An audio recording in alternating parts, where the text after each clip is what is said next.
Bonjour tout le monde. Merci d'avoir beurré ma tartine comme ça, comme on dit en Normandie. Je suis venu ici parce que ça me paraît très important de vous parler à vous qui êtes en action sur les territoires. Et je vais vous expliquer pourquoi. Je ne sais pas si ça va être un bonheur, cette demi-heure avec moi là tout de suite. Je vais essayer de faire de mon mieux. Je vais quand même vous rappeler 2 ou 3 trucs un peu désagréables. Pour une raison assez simple qui est que si on veut déterminer quelle action doit être entreprise, on a besoin de déterminer dans quelle situation on est et dans quel tempo on est par rapport aux événements qui sont en train de se produire.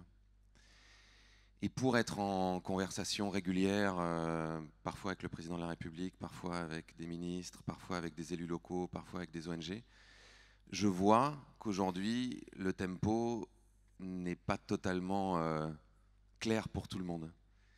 Et que le consensus sur la situation dans laquelle on se trouve n'est pas totalement partagé. Donc je vais vous partager le mien, et puis on verra si ça éveille en vous, je ne sais pas, de la peur, de la colère, de l'incompréhension, du désaccord, ou au contraire, éventuellement, si ça vous donne de l'énergie. Les dernières études qu'on a sur l'évolution du dérèglement climatique montrent qu'on est sur une trajectoire, si on continue comme ça, donc sur les mêmes modalités qu'aujourd'hui, qui nous amènerait à plus 5 degrés d'ici à la fin du siècle. Ça, c'est le dernier rapport du GIEC. Un certain nombre d'industriels sont même plus cyniques ou plus pessimistes. Il y a quelques années, 2 ou 3 ans, je crois, il y a une information qui a fuité dans The Independent, qui est un journal anglais, sur les scénarios internes de BP et de Shell, donc 2 pétroliers, qui eux misent sur plus 5 degrés en 2050. On est déjà à 1,2 degrés d'augmentation par rapport à la période pré-industrielle. En France, on est à plus 1,4 déjà.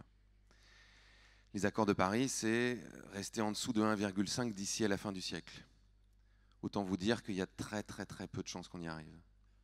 Les 1,5, il est beaucoup plus probable qu'on les dépasse aux alentours de 2030. Je ne sais pas si vous avez vu passer cette information, il y avait un article dans le Guardian il y a quelques jours, des scientifiques qui faisaient une expédition en Arctique relataient de façon assez paniquée le fait que le permafrost, donc cette couche de terre gelée qui est à la fois en Sibérie, en Arctique et dans un certain nombre d'autres endroits du monde, était en train de dégeler 70 ans plus tôt que ce qu'on imaginait. Si le permafrost dégèle, un certain nombre de scientifiques craignent que des quantités très importantes de carbone, et notamment de méthane, soient rejetées dans l'atmosphère. Une quantification qui a été faite par des scientifiques américains dit que ce qu'il y a en dessous des terres gelées de l'Arctique, c'est à peu près 4 fois plus de gaz réchauffeurs que ce qu'on a déjà émis dans l'atmosphère. Sachant que le méthane a une capacité de réchauffement qui est, selon les études, aux alentours de 25 à 30 fois plus importante que le CO2. Si le permafrost fond, et il y a déjà des scientifiques aujourd'hui qui disent il y a eu un rapport de l'ONU au mois de mars, je crois, disant qu'on est déjà quasiment plus capable d'arrêter le réchauffement en Arctique.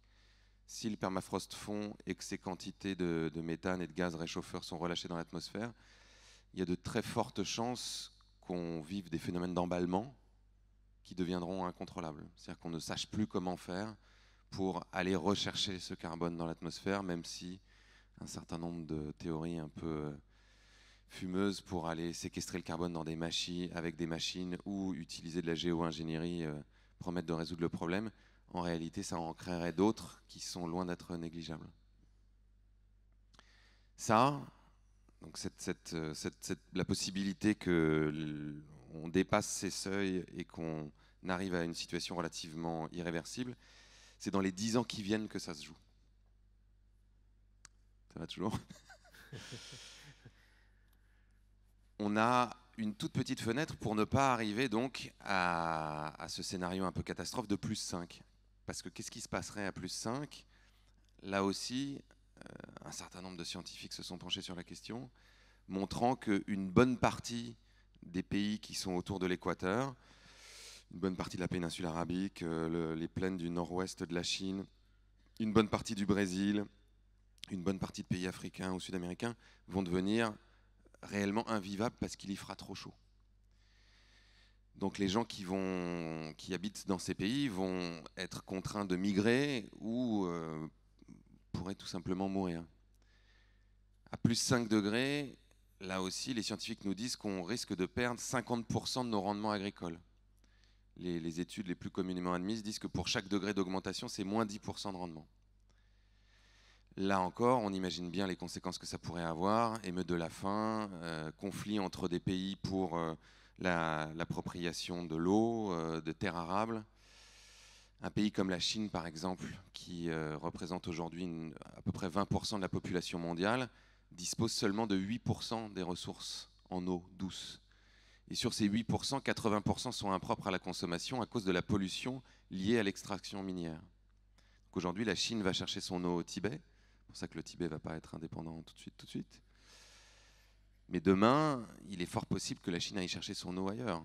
Il est aussi fort possible qu'un certain nombre d'autres pays soient dans ces problématiques. Vous avez certainement vu ce qui s'est passé à Chennai, métropole indienne de 11 millions d'habitants, où les réservoirs de stockage d'eau douce sont complètement à sec et où on est dans une difficulté énorme pour approvisionner la population en eau. Vous avez sûrement vu aussi ce qui s'est passé au Cap il y a 2 ans, où on est passé à quelques centimètres entre guillemets du jour zéro, c'est-à-dire le jour où on ouvre le robinet et puis il n'y a plus d'eau. Et ces situations-là risquent de se produire dans les années qui viennent dans un certain nombre d'endroits du globe. On imagine aussi certainement que des populations qui se retrouveraient dans ces situations-là et des gouvernements qui ont des armées auraient peut-être la tentation d'aller s'installer sur des territoires qui, eux, restent vivables. Et donc que ça puisse déclencher des conflits. Parallèlement à tout ça, qui est déjà une réalité assez enthousiasmante, il y a la disparition des espèces. Je ne vous en fais pas 3 tartines, mais vous connaissez les chiffres. On a perdu de l'ordre de 40% des populations de mammifères sauvages. Non, 60%, pardon, ces 40 dernières années. Les insectes disparaissent 8 fois plus vite que les mammifères, les oiseaux, bon, bref. Des scientifiques disent qu'on va avoir certainement plus de plastique que de vie marine dans les océans d'ici 2050 si on continue comme ça. Donc on est en situation d'urgence absolue. Pour parvenir à résoudre cette situation, et c'est pour ça que j'essaie de poser les éléments devant nous, c'est-à-dire que vous verrez, et je pense que ça sera présent dans toutes les conversations qu'on aura pendant ces 2 jours, je ne dis absolument pas que les solutions sont simples. Et si je les connaissais ou si quelqu'un les connaissait, je pense que ça se saurait déjà. Au contraire, hein, on est face à une situation extraordinairement complexe qui demande de mettre en œuvre un certain nombre de politiques publiques, un certain nombre d'actions individuelles, un certain nombre de mutations économiques qui sont aujourd'hui très difficiles à imaginer pour la plupart des acteurs. Je m'explique. Pour parvenir à rester en dessous des 1,5 degrés fatidiques, ce que nous n'arrivons sans doute pas à faire, mais si on se donne cette trajectoire-là, il faudrait laisser la majeure partie des énergies fossiles là où elles sont, la majeure partie du pétrole, la majeure partie du charbon. Aujourd'hui, entre 80 et 90% de l'énergie primaire qu'on utilise sur cette planète pour faire fonctionner nos sociétés sont directement liées aux énergies fossiles. Ce qui veut dire que si, de façon très brutale, on arrêtait de les utiliser, on créerait une crise économique mondiale. Pour mémoire, la dernière fois que le baril de pétrole a dépassé les 150 $, c'était en 2008-2009. Et ça a largement participé à la crise économique qu'on a connue à ce moment-là.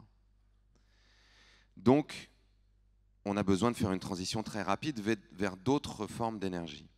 Mais surtout, on a besoin de décroître de façon très importante sur notre consommation d'énergie. Est-ce que notre modèle économique actuel nous permet d'y arriver? L'ONU s'est penchée sur la question. Chaque année, l'ONU fait un rapport, soutenabilité. Donc pour son rapport de 2019, soutenabilité, l'ONU a mandaté un certain nombre d'experts dans un certain nombre de domaines pour alimenter le rapport global. Et ils ont posé la question à un cabinet d'experts finlandais. Est-ce que le capitalisme peut nous permettre de répondre à l'enjeu climatique dans le temps qui nous est donné, c'est-à-dire le temps qui a été donné par le secrétaire général de l'ONU dans les 10 ans qui viennent? La réponse du cabinet a été de dire non.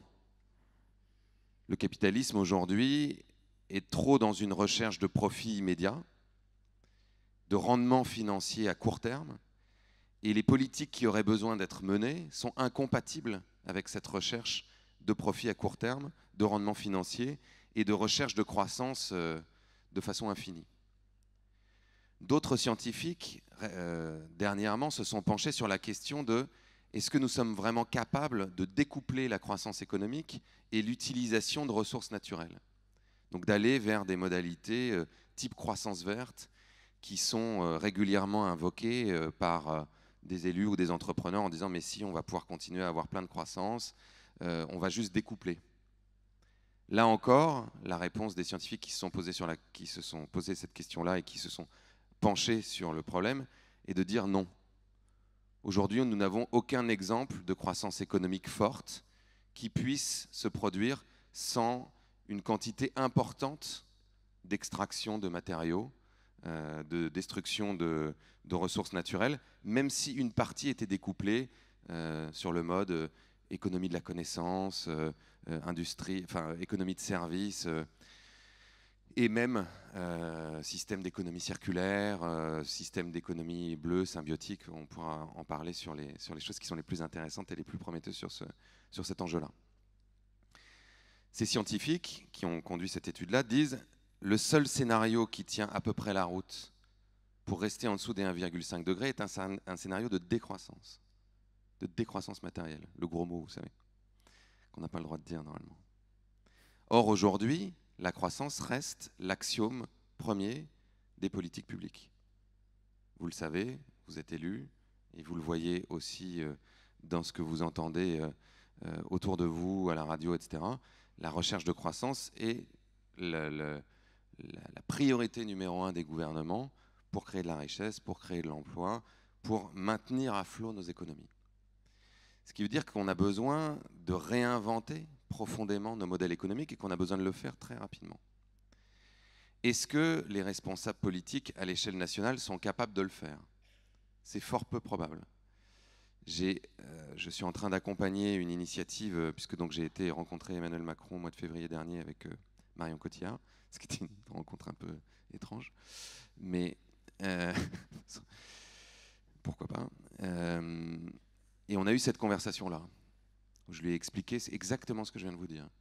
La trajectoire à 5 degrés, le rapport de l'ONU sur le capitalisme, la problématique de la croissance verte.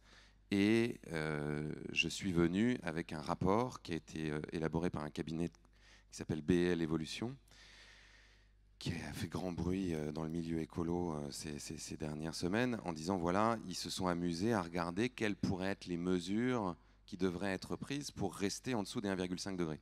Parce que quand on a dit ça, quand on a dit bon, il faut rester en dessous des 1,5 degrés, ça reste quand même relativement théorique et fumeux. On ne voit pas bien ce que ça peut avoir comme conséquence directe. Et quand on les regarde, c'est là qu'on comprend qu'on va avoir un problème. C'est à peu près ce qui s'est passé sur la question du nucléaire, où le gouvernement de François Hollande a voté le fait de passer de 75% à 50% la part du nucléaire dans la production d'électricité. Et quand Nicolas Hulot est arrivé au ministère, on a eu un certain nombre de conversations sur le sujet tous les deux, il s'est penché sur la question et il a dit bon, très bien, donc ça veut dire fermer 20 réacteurs. Et là, tout le monde a dit comment ça, fermer 20 réacteurs? Non, on ne peut pas fermer 20 réacteurs. Je ne sais pas, on a passé une loi qui dit on passe de 75% à 50%, et donc pour passer de 75 à 50, il faut fermer 20 réacteurs. Ah bon? Non, on ne veut pas. Donc on est perpétuellement face à ce genre de situation-là. C'est-à-dire qu'on va voter une trajectoire, mais sans avoir d'idée réelle de ce que ça veut dire. Donc BL Evolution, ils se sont amusés à faire ça. Quelles étaient certaines mesures? Alors ils ont pris un angle de travail qui était de traduire ça dans des mesures liées à la consommation, pour que ça puisse parler au plus grand nombre et à chacun d'entre nous dans nos modes de vie. Rester sous 1,5 degré, ça voudrait dire réduire de 50% le nombre de véhicules en circulation. Quand moi qui habite pas très loin de Paris, en ce moment, on voit que c'est des mesures très populaires d'essayer de limiter la place de la voiture. Ça se passe très bien à Paris. Anne Hidalgo vous embrasse. Quand on essaye de regarder ce qui se passe sur le plan du transport aérien, ça voudrait dire quasiment arrêter les vols intérieurs en France. Là aussi, c'est une mesure hyper populaire. Ça voudrait dire limiter de façon très importante les vols en avion en Europe et voler en gros quand on est vraiment obligé de le faire. Et ça voudrait dire faire un grand voyage tous les X années. Évidemment, dans l'état actuel de l'industrie des avions. C'est-à-dire que peut-être qu'un jour, on inventera des avions qui n'émettent pas autant de CO2. Aujourd'hui, ce n'est pas le cas. Il faudrait réduire notre consommation de viande pour passer de 90 kg par personne et par an à peu près 25. Et en moyenne, pour donner un état des lieux encore plus global, on aurait besoin que chaque Français émette en moyenne 2 tonnes de carbone par an. Est-ce que vous savez combien émet aujourd'hui un Français? Est-ce que quelqu'un a une idée? Personne n'a envie de jouer à ça? Vous avez peur d'avoir la mauvaise réponse? En moyenne, 11 tonnes. 7 tonnes directement et 4 tonnes indirectement à travers nos achats. Évidemment, c'est une moyenne. En réalité, c'est les 10% de la population les plus riches qui émettent 50%, enfin, qui sont responsables de 50% des émissions. Donc là, il y a une très grande disparité. Mais pour parvenir de façon moyenne à ça, ça veut dire qu'il faudrait réduire presque par 6 nos émissions de carbone. Vous voyez un peu le truc? Donc quand j'ai rencontré Emmanuel Macron, je lui dis, à mon avis, si vous arrivez demain avec un programme qui ressemble à ça, vous avez la moitié de la France dans la rue. Non? Si. 3/4. Donc, on a besoin, comme vous le disiez tout à l'heure, de plus de démocratie. C'est pour ça que là, on est en train d'essayer d'élaborer une initiative d'assemblée citoyenne tirée au sort qui va fonctionner avec des mécanismes de démocratie délibérative et qui va formuler des propositions qui ensuite seront soumises à référendum. Une assemblée citoyenne tirée au sort qui délibérera de façon publique, c'est-à-dire qu'on va filmer les délibérations pour que ce soit en direct sur Internet, pour qu'on ait des grands moments à la télévision, avec l'objectif de créer un effet d'entraînement, c'est-à-dire que tout le monde puisse regarder ce truc-là, s'identifier aux gens qui sont dans la convention en disant « Tiens, ah bah lui, il pense un peu comme moi, tiens ». Et puis voir quelle est l'évolution de chacun, en s'appuyant sur des initiatives qui ont été entreprises dans d'autres pays, qui ont été la plupart du temps couronnées de succès, notamment au Texas, où ils ont fait travailler, et c'est ce qu'on raconte d'ailleurs dans Demain, si vous vous en souvenez bien, enfin si vous l'avez vu d'ailleurs, où on a fait travailler les gens sur la transition énergétique et où on a demandé aux habitants du Texas, est-ce que vous seriez prêts à payer un peu plus pour qu'on développe les énergies renouvelables et qu'on utilise moins de pétrole? Évidemment, les gens ont dit, non, le pétrole c'est une ressource locale, c'est de l'emploi. En plus, il faut qu'on paye plus, donc non, on n'est pas du tout d'accord.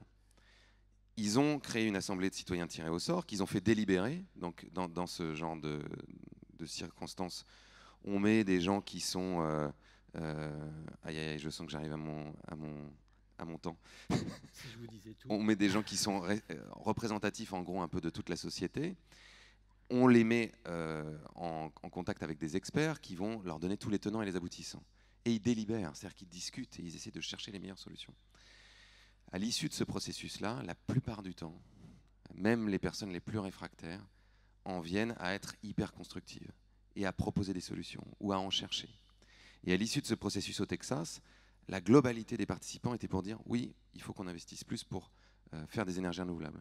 Aujourd'hui, l'État du Texas est celui qui a le plus d'éoliennes aux États-Unis, alors que c'est un État pétrolier. On ne serait jamais arrivé à un résultat comme celui-là, simplement avec des politiques élus, qui auraient été en gros coincés par leur électorat, mais aussi coincés certainement par un certain nombre de lobbies. Je finis par vous dire un tout petit truc, et après je m'arrête, c'est promis. Pourquoi c'est très important de discuter avec vous? Parce qu'il y a de très fortes chances que là où on puisse aller le plus vite et le plus fort, c'est sur les territoires, à travers les territoires. Qu'est-ce qu'on a besoin de faire sur les territoires? On a besoin de faire 3 choses en priorité. 1, évidemment, on a besoin d'arrêter le plus rapidement possible le réchauffement et la destruction de la biodiversité, par tous les moyens possibles. Donc arrêter l'artificialisation des sols, arrêter de couper les forêts, essayer d'avoir des modèles d'agriculture qui, encore une fois, ne sont pas des monocultures à perte de vie, mais au contraire qui réutilisent l'arbre, qui réutilisent de la biodiversité. On a besoin évidemment de faire en sorte que nos territoires émettent le moins possible de carbone, voire même en séquestrent le plus possible, en recréant des puits de carbone. Ça, c'est le premier objectif. Le deuxième objectif, c'est de construire de la résilience. Parce que, qu'on le veuille ou non, et on peut choisir d'être optimiste, déterminé, etc., mais ce qui n'empêche pas de regarder la réalité en face, la plupart des scientifiques, j'en parlais encore avec 2 scientifiques de Stanford et de Berkeley il n'y a pas plus tard que 2 jours, nous disent on va aller vers un certain nombre de chocs. On a déjà dépassé des points de bascule, des points critiques, donc on va vers des chocs. Donc on a besoin de préparer nos territoires à encaisser ces chocs. Ça veut dire quoi? Essayer de produire de l'alimentation le plus possible sur nos territoires. Rapprocher l'endroit où on cultive de l'endroit où les gens consomment la nourriture. Produire un maximum d'énergie avec des sources renouvelables là où on habite. Protéger la ressource en eau et sécuriser sa distribution, ses réseaux de distribution.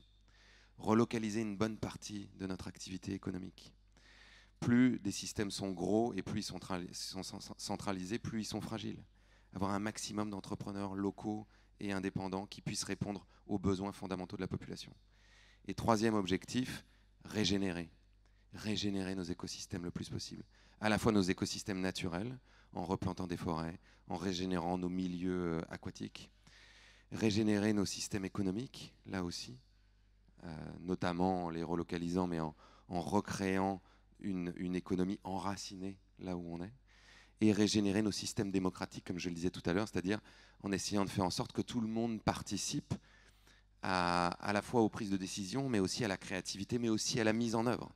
C'est-à-dire qu'il ne s'agit pas d'attendre que des élus fassent pour nous, il ne s'agit pas d'attendre que des grandes entreprises fassent pour nous, mais d'engager tout le monde dans une dynamique où on est partie prenante de l'endroit où on vit et où on participe à construire le monde dans lequel on voudrait habiter et dans lequel nos enfants pourront continuer à habiter dans les décennies qui viennent. Je vous remercie beaucoup.